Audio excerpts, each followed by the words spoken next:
Oke, selamat datang kembali. Hari ini kita punya satu sumber yang sekilas kelihatannya seperti berita kriminal biasa.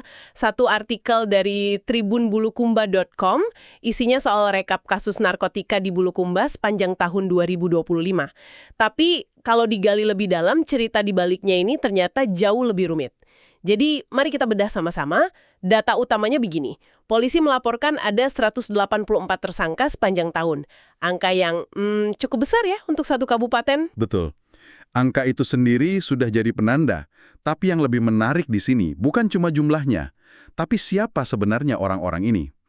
Ini bukan potret geng kriminal terorganisir yang biasa kita lihat di film. Kalau kita baca datanya lebih teliti, ini lebih mirip seperti potret masyarakat itu sendiri. Nah, ini dia bagian yang bikin saya berhenti sejenak waktu membacanya. Kaset Narkoba AKP Ahmad Rizal itu merinci latar belakang para tersangka. Dan daftarnya ini coba Anda bayangkan. Ada aparatur sipil negara, ada staf lapas, bahkan staf dari sekretariat DPRD. Belum selesai, ada juga satu anggota polisi dan supir ambulans rumah sakit. Tapi di daftar yang sama, ada juga pengusaha, buruh bangunan, petani, sampai pelajar dan mahasiswa. Tunggu dulu. Maksud saya, gimana ceritanya seorang staf DPRD bisa ada di lingkaran yang sama dengan katakanlah seorang petani? Ini kan dua dunia yang rasanya jauh sekali. Justru disitulah inti permasalahannya. Kalau kita lihat keterlibatan aparat dan pegawai publik, itu satu lapisan masalah tersendiri. Ini soal rusaknya kepercayaan, soal penyalahgunaan wewenang. Mereka ini kan orang-orang yang seharusnya menjaga sistem ya, tapi malah jadi bagian dari masalah. Ini sangat mengkhawatirkan, karena ini menunjukkan betapa rapuhnya institusi publik di sana. Oke, itu dari sisi orang-orang yang katakanlah punya posisi. Tapi bagaimana kita membaca keterlibatan misalnya buruh, petani, atau bahkan pelajar tadi? Apa artinya ada dua akar masalah yang sangat berbeda, tapi mendorong mereka semua ke arah yang sama? Itu. Tapi di sisi lain, untuk seorang petani atau buruh, ceritanya bisa jadi sangat berbeda. Mungkin soal tekanan ekonomi, keputusasaan, atau mungkin kurangnya alternatif hidup. Jadi dalam satu daftar tersangka yang sama, kita mungkin sedang melihat dua tragedi yang berbeda. Tragedi moral di satu pihak dan tragedi sosial ekonomi di pihak lain. Dan jangan lupa skalanya juga. Barang buktinya itu disebut 424,03 gram sabu. Angka ini mungkin kalau didengar untuk skala nasional tidak seberapa. Tapi untuk konteks satu kabupaten, ini jumlah yang signifikan kan? Oh, sangat signifikan. Jumlah segitu itu bukan untuk konsumsi pribadi satu atau dua orang. Itu bisa untuk ribuan kali pakai.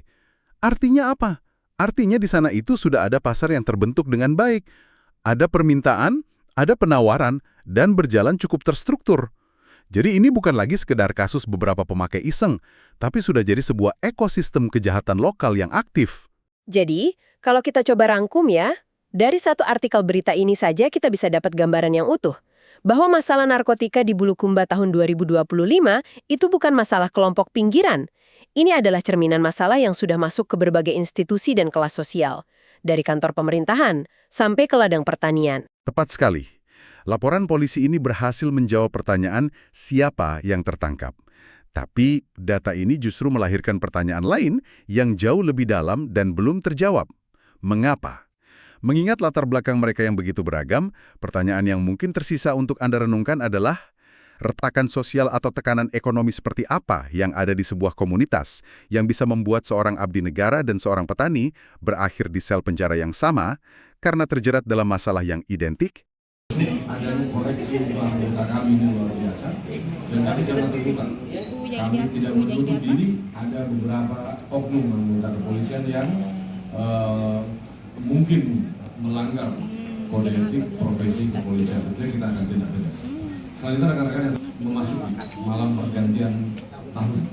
Jadi rencana kegiatan Polres beserta dengan instansi terkait lainnya besok akan dilaksanakan apel persiapan pengamanan tahun baru untuk malam pergantian tahun. Jadi setelah dilaksanakan apel pengamanan baru akan disebar ke beberapa titik yang membutuhkan, antara lain di seputaran Pantai Merpati, kemudian di lapangan Pemuda dan Bundaran, juga sebagian ada di arah ke Pantai Bira, dan beberapa titik lain yang dirasa perlu. Ini tentunya butuh bantuan dari masyarakat, partisipasi dan kesadaran kita bersama. Nanti akan disampaikan secara teknis melalui media sosial kami juga dan juga media online kami. Kita untuk konferensi terkait curanmor ya, dan mohon disampaikan juga ke teman-teman kita di luar sana tentang himbauan untuk menjaga. Selanjutnya saya serahkan ke para kasat untuk menyampaikan hasil penyidikan tindak pidana laka lantas, reskrim dan juga narkoba. Silakan disampaikan ke rekan-rekan bagaimana pengungkapan dan hasil upaya selama 2025 dan juga dibandingkan dengan tahun 2024. Bila ada pertanyaan rekan-rekan nanti bisa langsung disampaikan ke para kasatnya. Itu terhitung periode Januari sampai dengan Desember 2025. Kemudian untuk narkoba tembakau sintetis atau biasa disebut sintet itu seberat 99,1811 gram. Kemudian ganja seberat 127,8694 gram dan obat daftar G sebanyak 45 butir. Perlu kami jelaskan juga bahwa dari 184 orang pelaku ini itu berprofesi macam-macam, diantaranya pelajar 55 orang, kemudian mahasiswa 32 orang, PNS 4 orang, wira swasta 54 orang, petani 16 orang, buruh harian 4 orang. Download Tribun X sekarang, menghadirkan lokal menjadi Indonesia.